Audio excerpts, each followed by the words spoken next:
Welcome to the Be Better podcast, presented by CSO Broker, the show where we will speak to innovators in sustainability. So through collaboration, we can build a better world. Solutions today for a better tomorrow.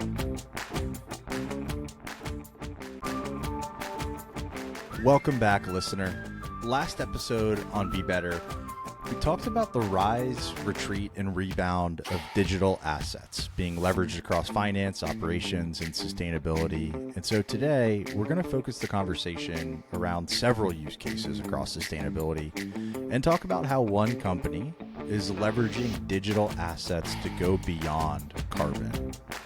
ESG Racks is a company who offers regenerative authentication credits.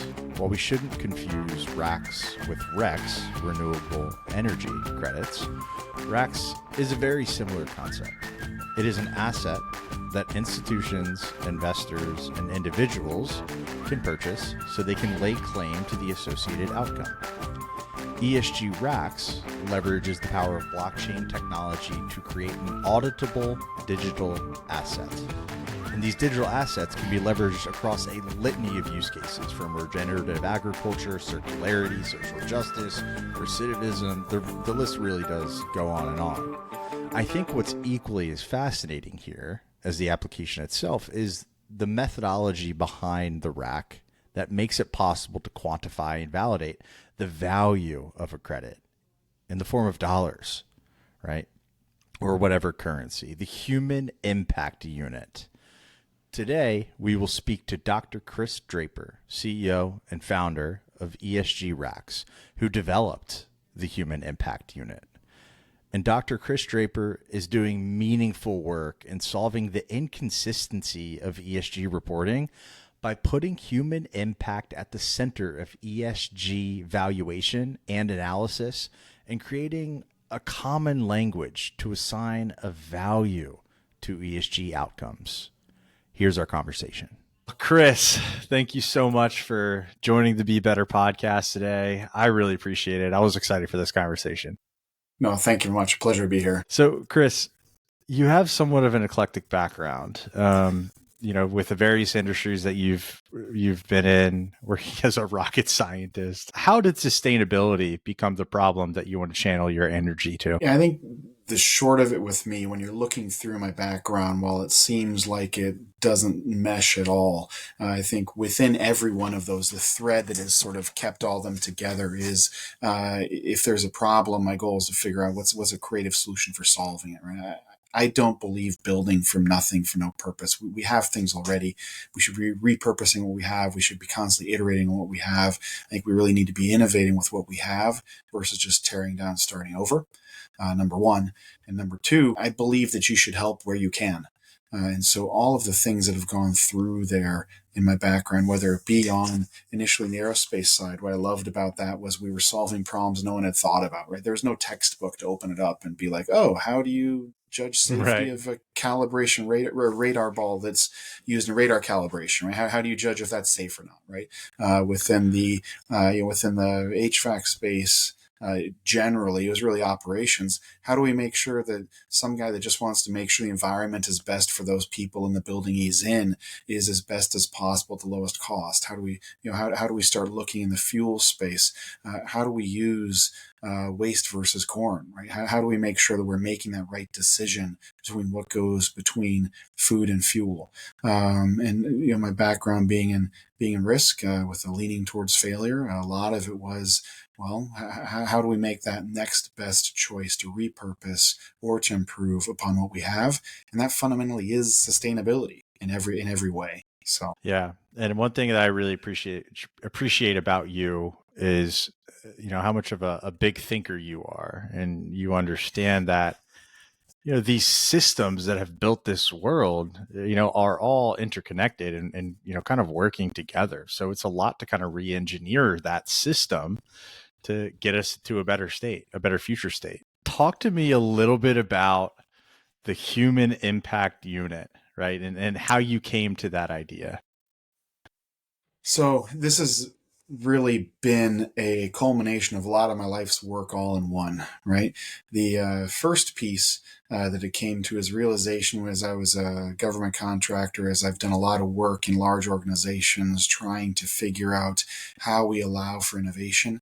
You have to realize that true innovation looks exactly the same. And so if you're truly innovative, you're doing something everyone is comfortable with, recognizes, it's almost McDonaghified from the start, but it really blows everything Mm, else up under the surface, right? Some of my biggest failings were providing visibility to the complexity, providing visibility to all the elements that most people didn't want to deal with initially, right? right. In most of the world, we can't do more than getting to a certain level of uncertainty, right? 8 is rarely larger than 5. We all assume it's 3 more, but in general, it all comes down to how we define it. We can't use it if it isn't down to a simple number. Is all of our reports typically come, if a contractor, you hire a contractor and they give you 300 pages of impenetrable insight. It always has a red, green, yellow cover page. It's always yellow because if it's red, that means you screwed up. If it's green, it means we're done, don't pay us, right? Yellow means, well, we're going to charge you more, right? So, but there's always got to be a simple cover page, right? So number one. Number two, when we're looking at the sustainability space, we not only don't even have the answers, we don't even have the right questions yet. There's so many Mm, of these where solving the biggest problem comes down to what question can I answer, not what is the answer. And when you're in that type of an environment, we need something that is flexible to allow it to develop. And when you're in an environment, number three, that is flexible like that, what is important is progress, not knowing, hey, here's a state that I'm good at, right? There's certain items where we can say, yep, has to be 100 or has to be 123 or has to be 56. But if we don't even know the landscape yet, if we don't know all the sources of uncertainty yet, if I think about your riparian offset or bogland, right? How do you model good? Right? I mean, right. bogland's either an emitter or receiver as a function of weather some days. So how do I know what is a standard that works for that right now? So with that third component, we need to allow for these types of things to be self-ratcheting. We need to allow them to be relativistic metrics more than absolutes. And those three major components are what came into the HU, because what we were seeing is while many sustainability programs, when you're going towards climate change, can be related to carbon, can be related to carbon emissions. When I'm looking at areas like Iowa, our biggest issue is water. This was something that for USGBC I was always a little frustrated with, because Hmm. everything would come back to energy efficiency, come to carbon. Whereas right now in Iowa, we're spending hundreds of thousands of dollars almost per day during planting season to drink the water in Des Moines based off choices made upstream. But I Right. can't model the goodness of that in carbon. When I'm looking at food recovery has the ability. We have a local organization here. When Aubrey Alvarez was running Eat Greer Des Moines, she was able to essentially rescue 8 million pounds worth of food on a total annual budget of less than $150,000. Right? That's a government food program level investment that she's able to make for an amount of for amount of investment that's almost nothing in comparison. But it doesn't come down to carbon. Is not where the good is. So if I'm going to go Right. beyond carbon, I need to be able to communicate it. I need to be able to communicate simply. I need to be able, if I'm a decision owner, a policy owner, if I'm the CEO and I'm like, hey, we have some ESG goals we got to get to. How do I communicate it to the rest of my board, to the rest of my team? If I'm at some pool party, how do I communicate to the other friends I want to show them better than, right? But it has to be simple. It Right. has to be 8 versus 5, right? And when you're looking at self-ratcheting, right, it has to be something that is like Energy Star in a building. Energy Star in a building. If I'm a 78 versus an 86, right? The 86 is relatively better. It's relatively better by about 8%, right? I mean, it's a relative scale as a function of your location, your energy sources, your use types. 76, which is labelable, versus 74 Yeah. isn't a significant enough difference to make a major impact on. So we need to keep in mind, what is the tool? If it's used as a relatively built tool, it should be used relativistically. In this case, in sustainability, between being able to communicate easily, Energy Star can be very, very easily communicated. It Right. self-ratchets because it's proportional, and we needed it to be something that can go across all of our uses. So the HU, if you can read about in the white paper, which is, I think Nikki Gillibrand was lead author on it, and it was I think it was a great improvement over my initial start of writing it out.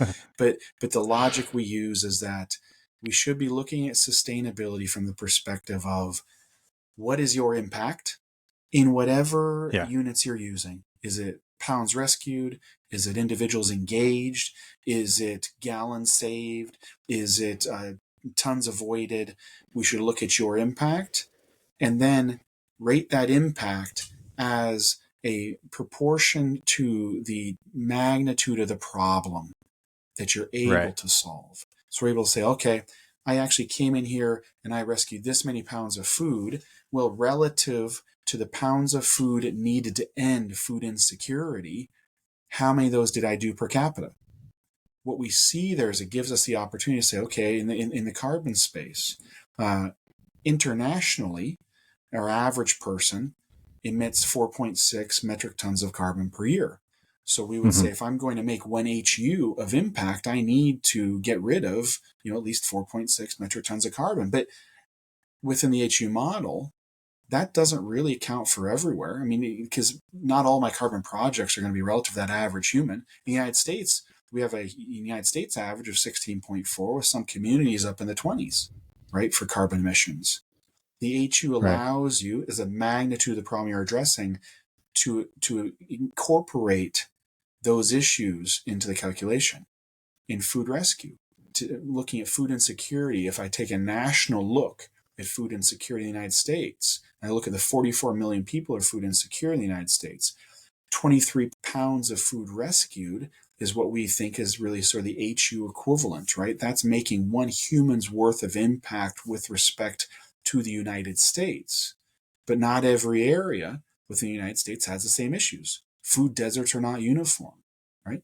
And some are in unexpected places, right? Some are food deserts because there isn't access to the food. Others are food deserts because the cost of transporting the food in that area is not meaningful. Rural Iowa, there's a lot of corn in fields that isn't eaten by humans. Too much of it is going to Right. ethanol. The rest is going into sugar, right?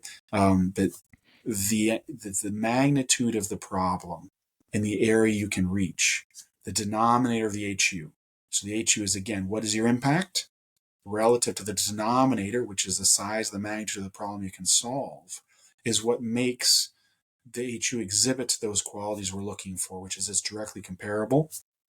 It is something that will be able to go across categories. So now with the HU, I can compare a water project to a carbon project, to a food recovery project, to an anti-poverty project, to a prison recidivism reduction project, right? In many communities, you have crime is so remarkably inequitable in our country, right? Within 5 miles of where I am, we supply 1/3 of the prison population comes out of 4 high schools. In nearly every state, nearly half the prison population comes out of less than 10 high schools in nearly every state. In many communities, they're serviced by community banks. It is possibly one of the biggest inhibitors to economic growth, to poverty reduction, to opportunity. All those Right. massive S's with an ESG, right? Which, again, Mm-hmm. are not carbon. They are beyond carbon. And the fact Yeah. is that bank says they want to help, but cannot hire one of those people. They cannot directly lift them out of poverty.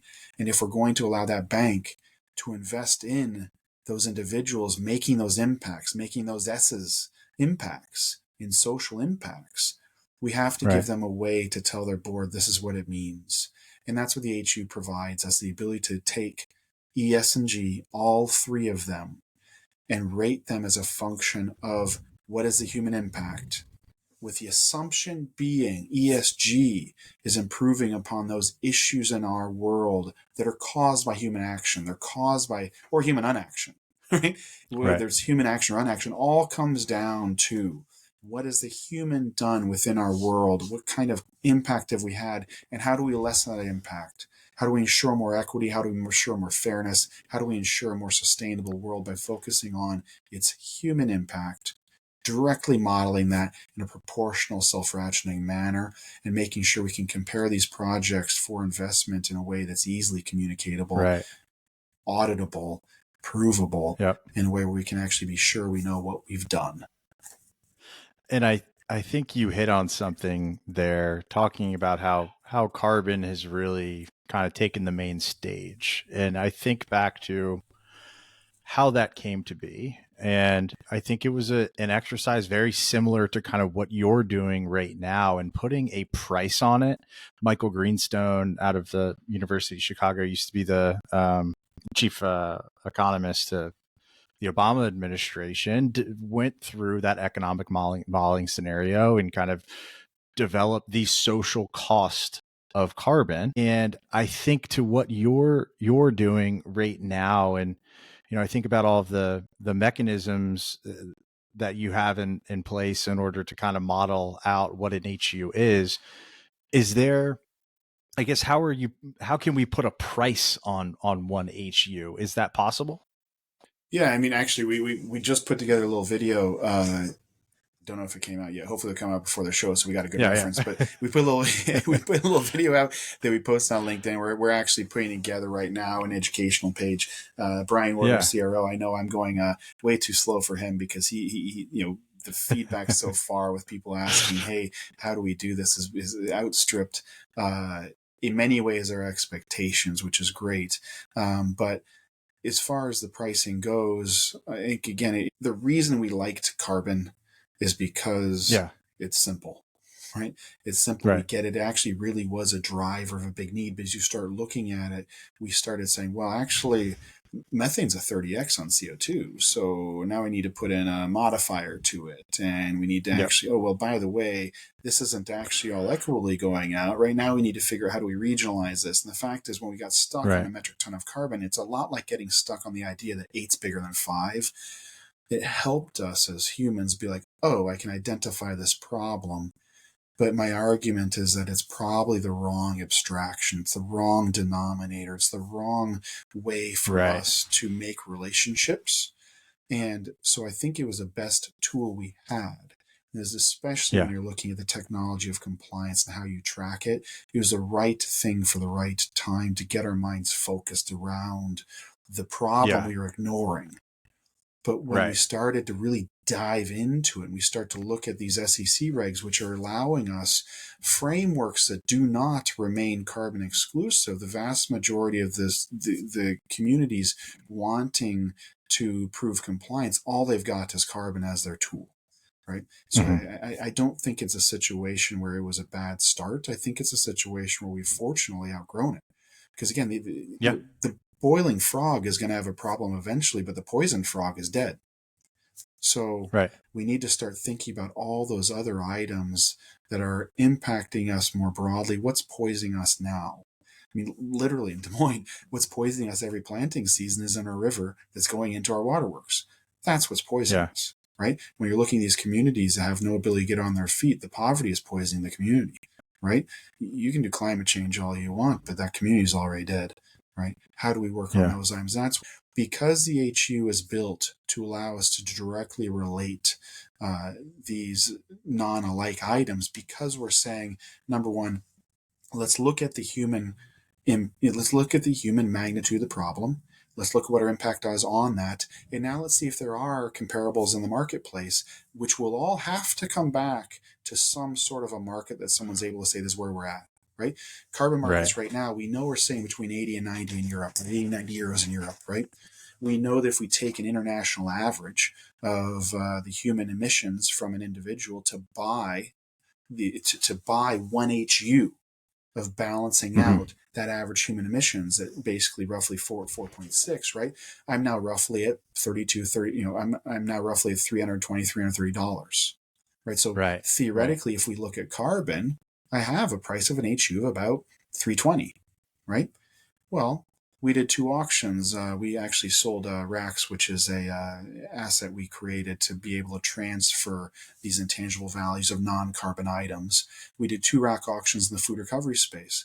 We ended up with $3.53 is what was the average paid per pound of rescued food when you're looking at these RACs, right? And when you're looking at that price point versus what is an HU of food on a national average in the United States, we're looking at about $81 to $83 per HU, right? So we already have, with the limited sources of data we can get, that whole point of saying, okay, what's my impact versus my magnitude of problem, right? What is the per capita impact on that, which is what our HU is. And now let's go look and find where there's equivalents. In theory, what our argument is that, all right, if you're willing to spend $320 in carbon credits per HU, let's look at all those other programs that could have could have a greater HU for a better return. If I'm a policymaker, that carbon credit side, this point, we're saying is, okay, in the HU space, it should be 320. Well, why aren't you paying 320 to the actual food rescue organization that's actually feeding people that are starving now? That's where we want to start finding that visibility, right? We're seeing side deals all day in rural America where our data center providers or data center operators are asking farmers, they're paying them good money to sequester water on their site to balance out the water usage in their plants. Is that price point fair, though? Well, we don't know. We don't know because we haven't seen it. There isn't a marketplace for it. And will that price adjust as we get more visibility, we get more competition? Yes, it definitely will. Is $3.53 per pound the right price for food recovery? Depends. But I think if we can provide a metric that is, again, nimble, flexible, as complex as the problem it's trying to solve, but directly comparable in these marketplaces, we'll start seeing that equity across those uses, across those sources of solution that we're aggressively needing. And we're needing to get that money into the hands of people actually doing something at a price point that makes sense relative to the size of the problem that we're solving. This has me thinking about, all of the philanthropic dollars and really just like revenue in general that goes to faith-based, mission-based, nonprofit organizations. And it has me thinking, they take this money and they do good, but what does that mean? And I see this as a tremendous opportunity to offer that, almost like a verification mechanism to proof out exactly, how far is your dollar going and, how many HUs are they capturing with the work that they're doing? One of the challenge, I don't know if you're almost baiting me on this one, because one of these pieces I said with as far as innovation is, it has to look the same. And in many ways, you just, you can't even tell people about the really, really cool next step. Sometimes you have to be like, hey, this is simple. Don't worry about it. It looks the same, right? The rack looks just like a rack. You buy it the same way. All the stuff is the same. Yeah. The HU is just like Energy Star. It's the exact same thing. Don't worry about it. The exact same item. It's going to be good. And I aggressively believe all of that. This is stupidly similar to everything else we have, that adoption should be almost a no-brainer because it's exactly what we're doing. We've learned how well these programs work in so many other spaces that we just need to find equity and parity in pricing in these transparent markets with fair denominators that go across the entire space. But the really, really cool part is I hate galas. I hate nonprofit galas. I hate these tuxedo events where they say, hey, come in here and we raised all this money. Then you look at the cost of gala, you're like, I think that 80% went back into this damn gala, right? And it's so frustrating because the fact is those people actually doing the work don't have the time to go to the gala. And if we can take that entire philanthropic world from, unicorns and rainbow, there's always going to need to be risk financing in anything, in any new venture, in any new startup. Someone's going to have to say, if you're going to cure, if you're going to cure malaria and you're going to need some hardware, you're going to need some equipment to go. That's fine, right? But there's a certain point after that first risk-based capital where it can't continue to be rainbows, unicorns, and happy clouds every single year. And you can't go in here and say, here's all the people that were theoretically going for money. Who'd you feed, right? Right. Let's go see the work you've done. in these organizations, and some of these ones that we're working with, our first question when we're going there is there's dashboards for days, right? I can find 53 different dashboard companies probably in one email. Well, actually, that's got to be an underestimate. You've got these dashboards for days that track every single metric. And the fact is, after you do all the strategy of what's our metric, the question is, okay, well, you got me a rating of 9. What's that mean? Well, Right. what we're saying is don't lose the dashboard, right? Keep the data, keep refining the data, keep making sure that that data is getting standardized to the point where it's as good as it possibly can be. But let's spend a little bit more time on that dashboard and say, okay, you've got 7 factors you're watching that you consider to be your ESG impact. Well, now let's have a real conversation on what's the magnitude of the problem with those 7. Let's say, for example, you've got an organization that is doing outreach into the fraud space, right? Teaching about fraud and preparing people and protecting people or providing individuals, like how do you teach them to fish in the fraud space, is an anti-poverty measure, right? If I'm 85 years old and I've spent my whole life building my nest egg and all of a sudden I lose it to a fraud scheme, that's a poverty outcome. Poverty reduction is exactly what anti-fraud education is. So now, if I'm educating 100 people, I should be looking at that education. I should be looking at the HU of that relative to the magnitude of the problem I'm dealing with. And so each one of those factors, if I'm looking at some of these organizations and say, right now, colleges, there's many colleges who are every MBA program now in certain accreditation programs needs to identify what's their impact. And right now, every college has said, I need 85 kids in this program. Well, we need to step back and say, if you had 85, what does it do? How big is the problem the education you're providing is solving?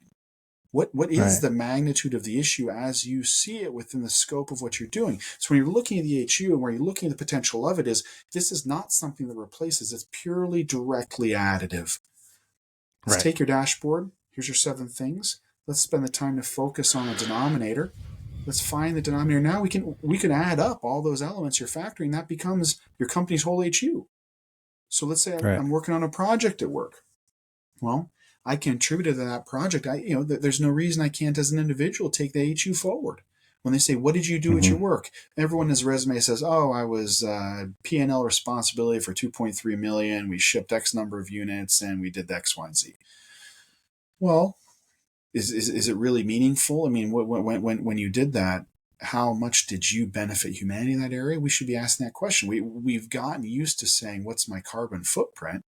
But when we say, what's that carbon footprint mean? I mean, my work's still making me travel there. I mean, I flew on a plane yesterday, right? Now, I'm not going to be able to erase that carbon footprint truly, right? You could argue that I should have probably taken a stagecoach and been about 4 days late for this interview, right? But at the same time, although ironically you have emissions from the horse, oddly enough, though, if the actual impact of being there, and we flew there for the purpose of helping other individuals who were needing some of the skills that we had in order to advance the things they were doing. That's the actual human impact of that item. And in fact, if you had to spend some carbon in that process, understood. If we only focus on that carbon piece, we forget the upside. If we only focus on an element of our careers and our footprints, we forget what we've actually done to those in our communities. When we get to the actual core, which is, you should help if you can. Well, how should we be able to measure that in a way that's meaningful? We would argue that the beauty of the model and the beauty of focusing on the denominator applies either, whether it's fractionalize the efforts of the company, fractionalize the efforts of that project, or amassing your career. What were those problems you solved, and how do we provide that tracking, that auditability, but more important, how do we provide individuals with an understanding of what's that value they provided to their positively impacted relative to the magnitude, the size of what you took on? That's the big overarching sort of blow up the world piece under the cover of it. But hopefully, I love it. Very simple. Yeah, I love it, and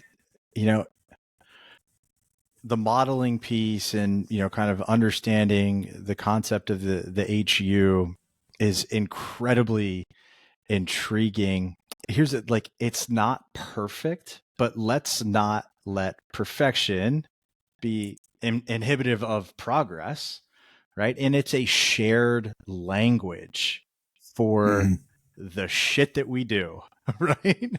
That drives impact, which I find absolutely incredible. Every high performing outcome has a shared language that they must use. We have a shared glossary in every organization that moves forward effectively, right? Yeah. All of those items, right? I mean, leadership, for example, the one that was ingrained in me at youth is similar. Leadership is a discipline of making those around you better. And when we start to share some of those core language pieces, especially around ethos, we need to get to the heart of this. And the heart of this is, how do we better our world as a function of what we're taking out of it? How is our human impact being Right. minimized or bettered? We need to start speaking those terms if we're going to get there. And in that process, I agree with you that it is not perfect, but it's not designed to be. The issue I raised with my team, and I don't. Hopefully, at some point they're going to look back in 10 years, and some of the things they take away from me is two phrases. The first one is, I want a certain level of uncertainty. Number one, because you're never going to get better. If you believe that any number is its own, you're just wrong, right? I mean, that's just Right. not possible. But the second one is, I don't want half-ass, I want halfway. Because if I go halfway every day, I'm going to be better. And will I ever get there? No, that's the beauty of halfway. And the fact is, there's no destination. There's no destination of sustainability. There's only a journey. And the fact, if I can keep riding that journey halfway each day, but never be half-ass about it, the model will never be perfect because it does not exist anyway. But the fact is, every day, if I ratchet the quality of it, if all of a sudden I say, you know what, I now know enough to have a standard here. We had working with two different groups in the food sustainability and food recovery space, and one of them is using food rescue heroes or food rescue. Boy, I'm sorry for blanking on the shout out on this one. Oh, you're fine. They should have been using Chow Bank anyway, but that's an inside joke for whoever hears this. But the audit trail of it was phenomenal, right? It's like, here's where you picked up, here's who you met, here's the picture of it, here's where you dropped off, here's the actual time it took to route to here. All that stuff was just, it was so precise. DoorDash actually does a lot of this stuff under the white label in the food recovery space, which is absolutely impressive. The level of data accessible by just that is phenomenal, right? Well, there's other groups that say, okay, hey, I rescued 46,000 pounds of strawberries. Here's a picture of strawberries.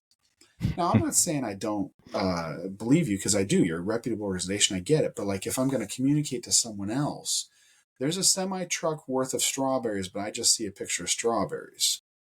Well, right now, there's no better standard, right? We know that one is better than the other. And we want to be able to allow the market to even see what is that level of evidence that's accessible. Right, in the liquid-based waste fuel space, which is where I've spent a large portion of my career,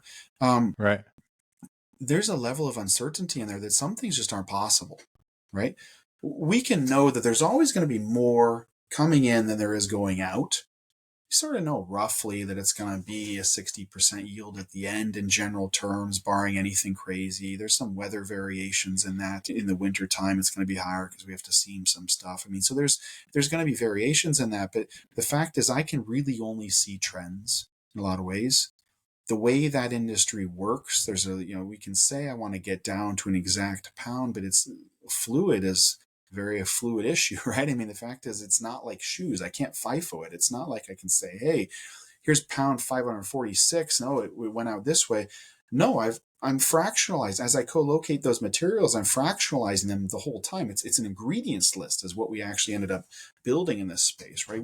We built the first ingredients list for the waste used cooking oil market that allows you to say, hey, here's the ingredients list, just like I'd expect on the back of a product I bought in the store. Here's what's going into your renewable diesel. Here's what's going into your SAF.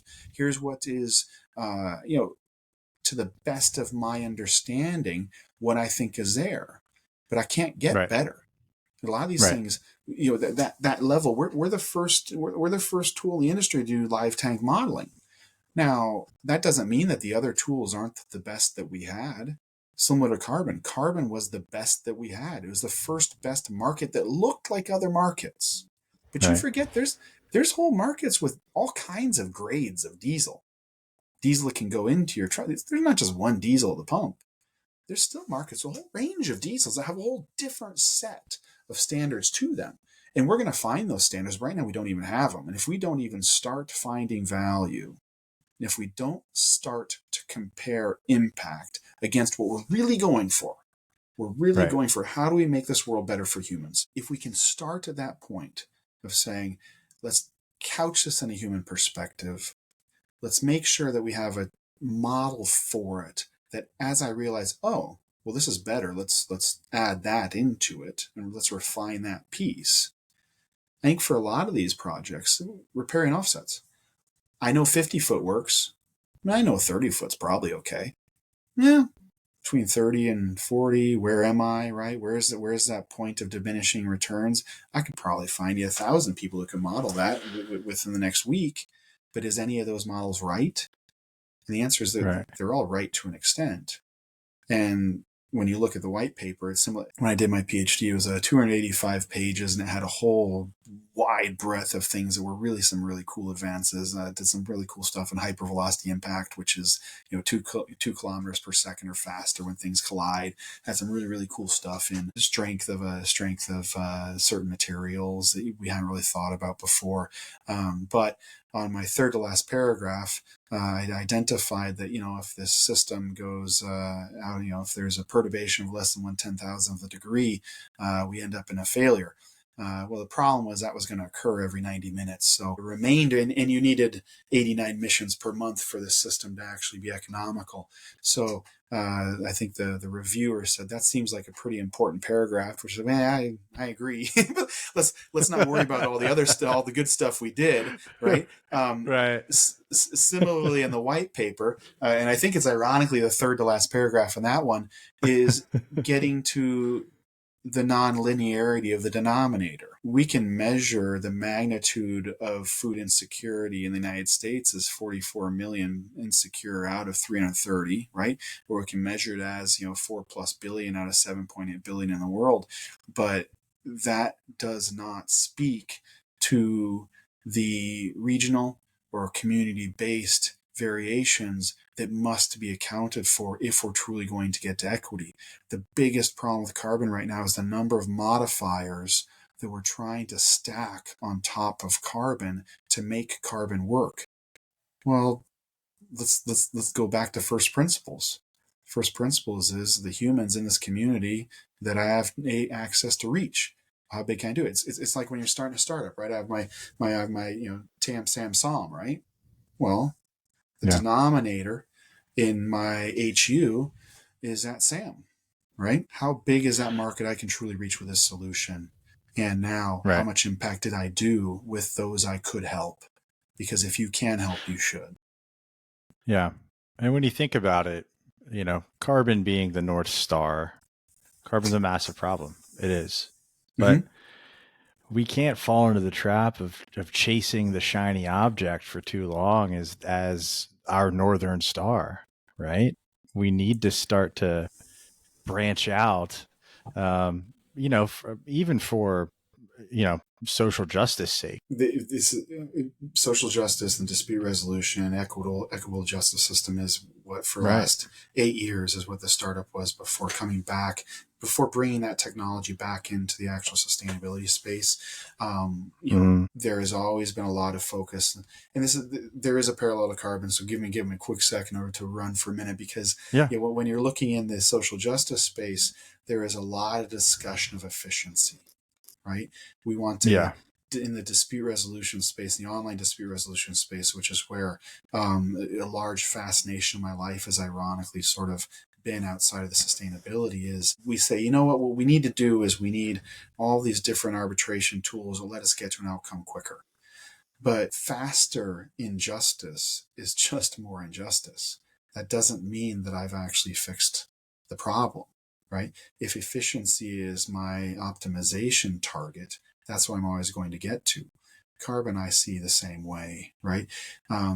Any sustainability rating that puts Tesla high is instantly bullshit. Because the fact is the resource inequity that is going to be coming. We see this, and Tesla knows it, in the way that they have smartly gone after the mines. Right. Well, okay, I know there's a limited enough resource that makes justification for going and buying up the sources of the materials. I'm seeing 3 regions of this planet are going to be the new Middle East, and you're telling me that my pursuit of carbon reduction negates the water quality issues, negates the resource imbalance, negates Yeah. what's going to become massive social upheaval in those environments. You're telling me carbon is what I should be pursuing to a level where all of those go away. Again, I'm poisoning the frog to avoid him from boiling.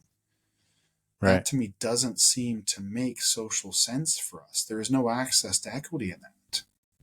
We're Right. just blindly switching the source of the problem to one that we haven't really thought through yet.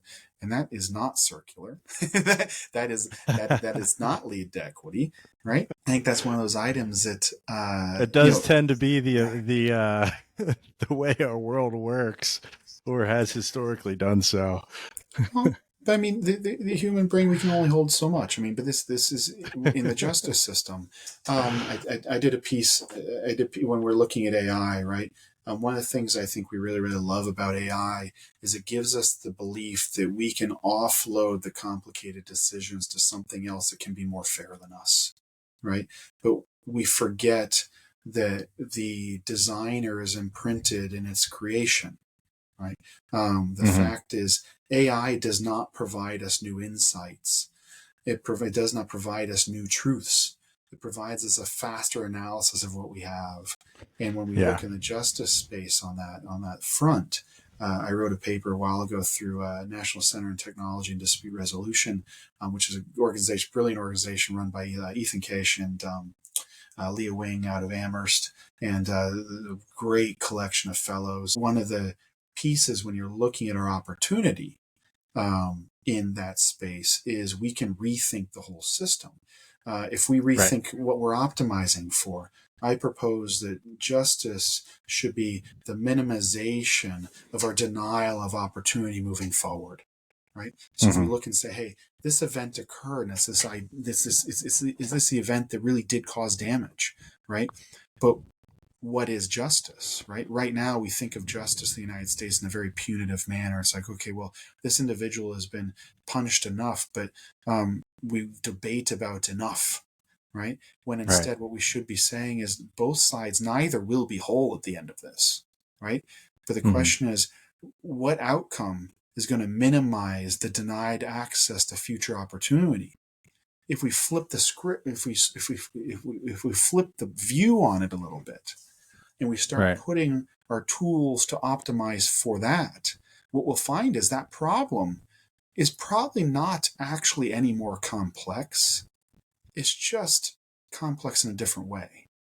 If I'm looking at sustainability, we have carbon models that are highly complex. They're all wrong to an extent, right? The Energy Star GHG model isn't brilliant, but it's good. It's damn good, right? LEED for existing buildings isn't a perfect program, but it's probably the best we got for continual improvement, right? It's damn good, right? When you're looking at how do we get to better, again, in the same way that I would argue in the justice system, we need to actually look at what is the first principle: is how do we provide everyone access to equitable life and opportunity, right? Okay. Our current system doesn't do that. How do we reframe the variables? Similarly here in sustainability, we're poisoning frogs for sake of not boiling them. And the issue is, how do I get to first principles again, which is, what is that minimization of that human impact that is negatively there, that I can make sure that we're doing things better for the human all the way through? And how can I measure that in a comparable way across all of our different issues? Because right now S&G are absent, but especially with AI, that AI is a massive governance issue. We have a conference coming up in Des Moines, the HE Valuation Summit, June 10th through 12th, just for a gratuitous plug, in Des Moines. Love it. And one of the presenters is Bill Wright, who spoke at COP24, and their nonprofit is taking and if I get this wrong, hopefully Bill can text us and correct where I've murdered this thing. But my viewing of it is that they're looking at observations within our planet and taking the approach of, if this was a sensor, how would I use it? So if I'm looking at a Right. BMS system, I can look at the economizer, I can look at temperature, I can look at CO2, I can look at all these items. And with knowing that those are sensors and knowing that those are reflections of the environment, right? When I look at the building space, when you think about what's important there, it isn't energy savings as much as it is, how do I provide an environment that's as productive as possible, as healthy as possible, as engaged as possible? It's that human in the system that is there, which is always what's been surprising to me. Is that I was proposing this for like a decade, that why does facilities management report to the COO? Why do they report to accounting? They should report to HR. It's an HR issue. Hot cold calls are not an issue of building operation. They're a function of human location. So why do I have the reporting structure? Why am I looking at the building's operation and the human environment's providing as an asset versus an HR issue? Right. Similarly, if I'm looking at these other programs, if I start rethinking this and saying, if I'm looking at the planet as a collection of sensors, I can now start to apply these AI tools to get a better understanding of health as a function of bee patterns, monarch migrations, aquifer health. All those are sensors. And if I start re-looking at those as sensors, I can now completely rethink how I think about the planet and our way to analyze its health. What is that health rating for? And the stuff that they're doing is so incredibly brilliant. It's so exciting to look at. So Bill's actually going to be our keynote on day 2, and his nonprofit is going to be presented on the afternoon, day 2. But all these come down to, again, how do we sort of flip that frame a little bit? Because a lot of this problem isn't that we don't have the tools. It isn't that we don't have a desire to do it.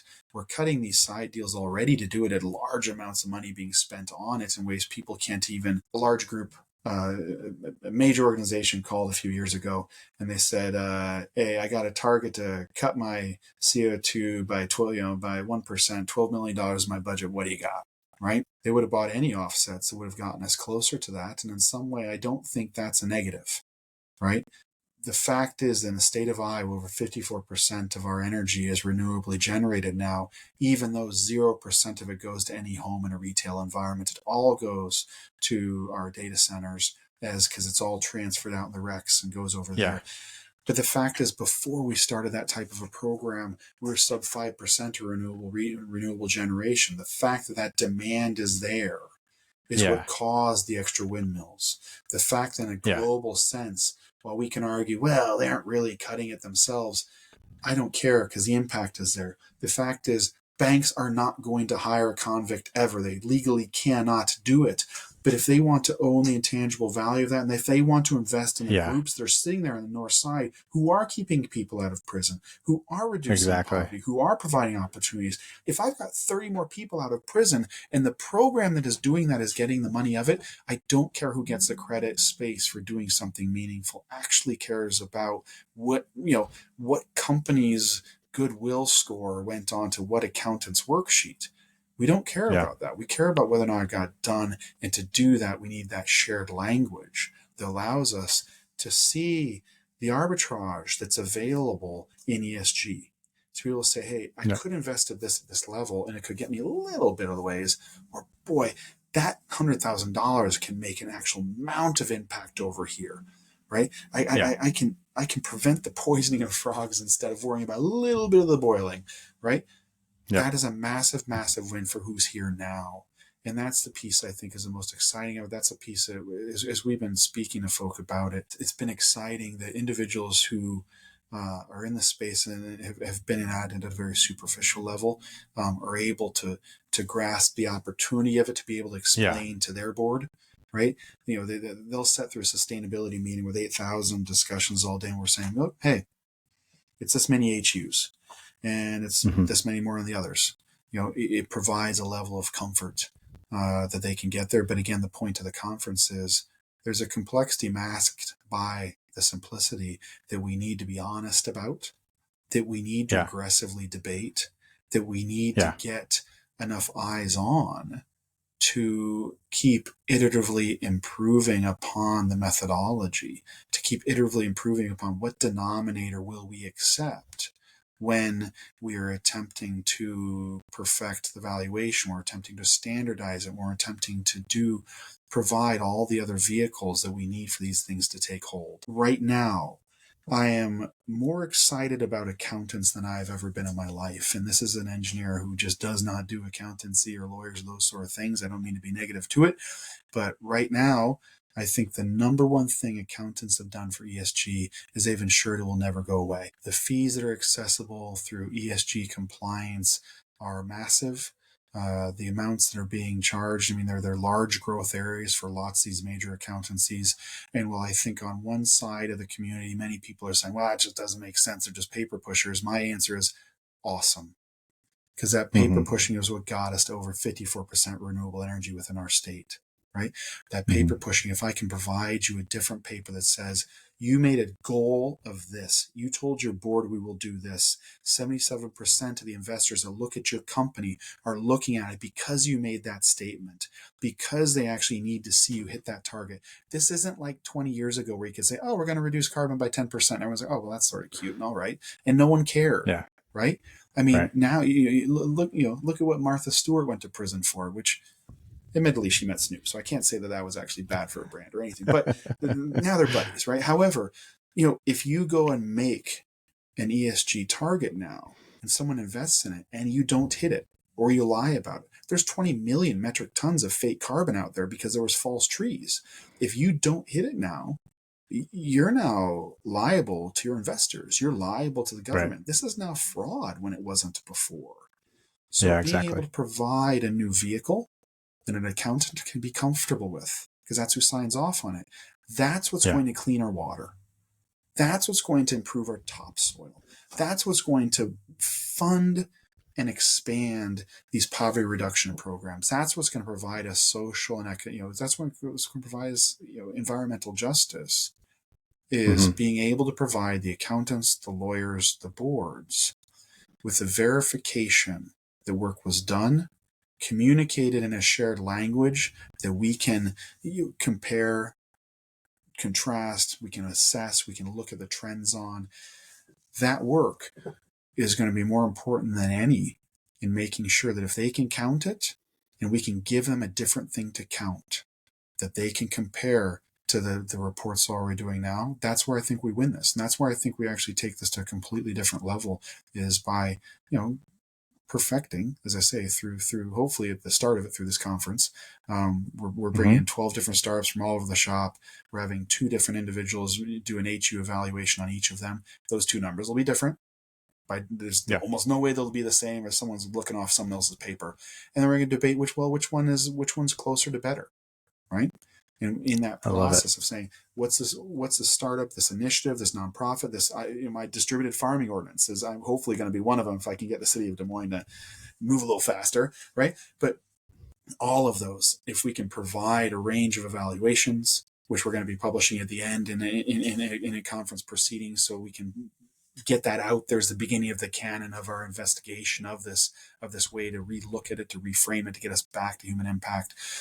That's where we're hoping that debate will not only provide us with a better way to value programs we would never have thought of before. One of the first ones that signed up is besides Bill's, is a anti-human trafficking startup, right? They go after growing the networks of financial networks that are imprisoning individuals at the fastest growing rates of any other crime in the world, right? That is never thought of as a way that we could ever compare that to carbon or compare it to human impact at this conference.